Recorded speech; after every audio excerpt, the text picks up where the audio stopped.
75 दिन चला लोकसभा चुनाव अभियान गुरुवार को थम गया है। बड़ी बड़ी रैलियां, चुनावी सभाओं और रोड शो का समापन हो गया। प्रधानमंत्री नरेंद्र मोदी, राहुल गांधी, जेपी नड्डा, योगी आदित्यनाथ और प्रियंका गांधी ने रैलियां की, तो वहीं ममता बनर्जी ने कोलकाता में 8 किलोमीटर लंबी पदयात्रा की। प्रधानमंत्री नरेंद्र मोदी ने पंजाब के होशियारपुर में अपनी आखिरी रैली की। यहाँ से पीएम मोदी कन्याकुमारी के लिए रवाना हो गए।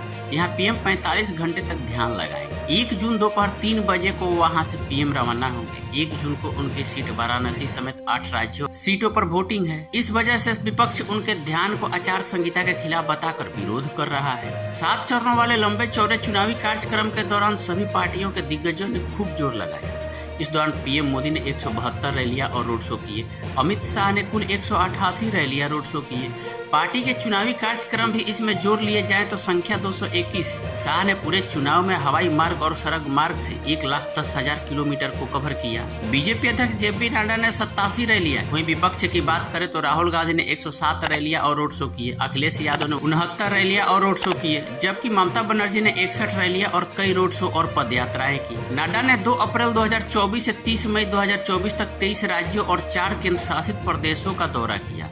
उन्होंने 125 लोकसभा सीटों का प्रचार किया और 134 चुनावी सभा एवं रोड शो किए। नड्डा ने चुनाव में कुल 85,957 किलोमीटर की यात्रा की।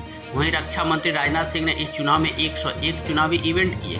उन्होंने 94 रैलियां और 7 रोड शो किए। वहीं कांग्रेस की बात करें तो राहुल गांधी, प्रियंका गांधी वाड्रा और मल्लिकार्जुन खड़गे में से प्रियंका गांधी ने सबसे ज्यादा रैलियां और रोड शो और मीडिया से बातचीत की है। प्रियंका गांधी 108 से ज्यादा रैलियां रोड शो किए, 100 मीडिया बाइट्स, टिक टैक और इंटरव्यू दिए, साथ ही 5 फुल प्रिंट इंटरव्यू दिए। वहीं खड़गे ने 100 से ज्यादा रैलियां, 20 से ज्यादा प्रेस कॉन्फ्रेंस और 50 से ज्यादा इंटरव्यू दिए। बिहार के नेता प्रतिपक्ष तेजस्वी यादव की बात करें तो उन्होंने महागठबंधन की साझा घोषणा के बाद 6 अप्रैल से कुल 251 जनसभाओं को संबोधित किया। वहीं बिहार के डिप्टी सीएम विजय कुमार सिन्हा ने 551 छोटी बड़ी जनसभाओं को संबोधित किया। आखिरी चरण की वोटिंग होना भले ही बाकी हो, लेकिन इंडिया गठबंधन को जीत का पूरा भरोसा है और उसकी तरफ से बयान आया है कि जीत का 48 घंटे के अंदर ही प्रधानमंत्री चुन लिया जाएगा। जयराम रमेश ने यह बात कही है। उन्होंने बताया कि सबसे ज्यादा सीट जीतने वाले दल का ही प्रधानमंत्री होगा। वहीं कांग्रेस अध्यक्ष मल्लिकार्जुन खड़गे ने भी 4 जून को लेकर बड़ा दावा किया है। उन्होंने दावा किया कि इंडिया गठबंधन पूर्ण बहुमत की सरकार बनाएगा। ये सरकार समावेशी, राष्ट्रवादी और विकास के मुद्दे पर चलेगी। उन्होंने कहा कि 4 जून को वैकल्पिक सरकार का जनादेश आएगा। उधर चुनाव अभियान समापन के बाद बीजेपी अपने प्रदर्शन के आकलन में जुट गई है। बीजेपी आला कमान ने देश भर से मिले फीडबैक के आधार पर उम्मीद है कि एक बार फिर मोदी सरकार बनने जा रही है। बीजेपी सूत्रों के मुताबिक पार्टी को कुछ राज्यों में 2019 की तुलना में बेहतर प्रदर्शन की उम्मीद है। इन राज्यों में उड़ीसा, पश्चिम बंगाल, तमिलनाडु, केरल, तेलंगाना, आंध्र प्रदेश और उत्तर प्रदेश शामिल है। इन राज्यों में लोकसभा की 244 सीटें हैं। पिछले चुनाव में बीजेपी और उसके सहयोगियों को इनमें से 94 सीटों पर जीत मिली थी। तमिलनाडु, केरल और आंध्र प्रदेश में बीजेपी पिछली बार खाता नहीं खोल सकी थी, जबकि इस बार पीएम मोदी ने वहां धुआंधार प्रचार किया है। बीजेपी ने इन राज्यों में क्षेत्रीय दलों से गठबंधन भी किया है, जबकि बीजेपी का आकलन है कि कुछ राज्यों में सहयोगी दलों को नुकसान उठाना पड़ सकता है। इन राज्यों में महाराष्ट्र और बिहार का नाम प्रमुखता से लिया जा रहा है, जबकि राजस्थान और कर्नाटक में 2019 की तुलना में बीजेपी की कुछ सीटें कम हो सकती है।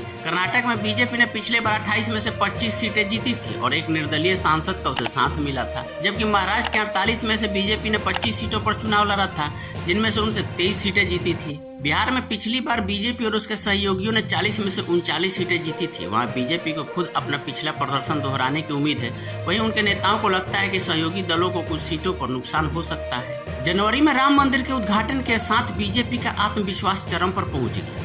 बीजेपी ने उद्घाटन कार्यक्रम में विपक्ष के बहिष्कार को मुद्दा बनाया। बाद में कई दूसरे दलों से नेता इसी को मुद्दा बनाकर अपना पार्टियां छोड़ बीजेपी में आए। इससे बीजेपी को देश भर में राम मंदिर मुद्दे को सेंटर स्टेज पर लाने में मदद मिली। बीजेपी ने चुनाव अभियान मोदी की गारंटी से शुरू किया। पार्टी के घोषणा पत्र में भी मोदी की गारंटी की बात प्रमुखता से कही गई। बीजेपी के तमाम नेता एनडीए के 400 पार जाने की बात उठाते रहे। सामाजिक रक्षा और गरीब कल्याण से जुड़े मुद्दों पर विस्तार से रैलियों आदि में जिक्र किया गया, लेकिन फिर बीजेपी ने प्रचार अभियान की दिशा को मोड़ दिया। पीएम मोदी ने वेल्थ डिस्ट्रीब्यूशन के कांग्रेस के वादे को बड़ा मुद्दा बनाया और कांग्रेस के घोषणा पत्र की तुलना मुस्लिम लीग से कर दी। इसके बाद बीजेपी का चुनाव अभियान बेहद आक्रामक हो गया। सैम पित्रोदा के विरासत टैक्स के बयान ने बीजेपी को हावी होने का मौका दे दिया। पूर्व प्रधानमंत्री डॉक्टर मनमोहन सिंह के पुराने बयान का पीएम मोदी ने बार बार जिक्र किया, जिसमें उन्होंने संसाधनों पर अल्पसंख्यकों के पहले हक की बात कही थी।